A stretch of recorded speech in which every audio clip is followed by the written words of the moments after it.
अस्सलाम वालेकुम नाज़रीन, MW न्यूज़ में ब्रेकिंग न्यूज़ खणी आया आहियूं त यूसी सुल्तान आबाद ते PP खे वॾो झटको।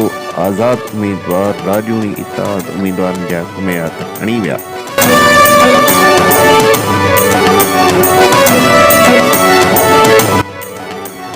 चेयरमैन जे उम्मीदवार मुनीर बिरोही ऐं वाइस चेयरमैन जे उम्मीदवार मोमजी उर्फ मोमल ठाकुर ज़हीर पल ऐं अज़ीज़ बिरोही जे हक़ में हथ खणी विया।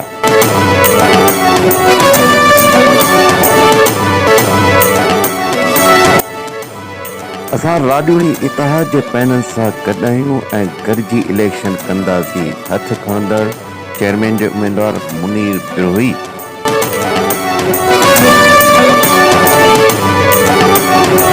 हथ मुनीर भाउ खयो, खलील भाउ असां सां गॾु आहे ऐं असांजे हिन जी महिरबानी असांखे मान बख़्शियो। असीं आयासीं हिननि जी वॾी महिरबानी ऐं इनशाअल्लाह हिननि सां असीं गॾु आहियूं। हीअ असां सां गॾु आहिनि ऐं गॾु ई रहंदा ऐं चाचा सूफ़ी बिरोही जा असांजा वॾा एहसान आहिनि। हिननि जो फज़लंदा महिरबानियूं असांखे हिते आयासीं।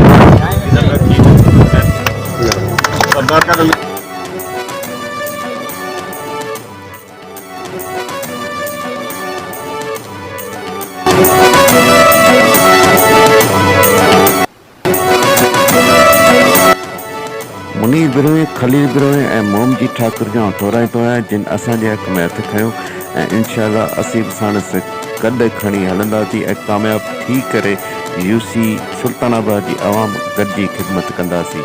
ज़हीर पल।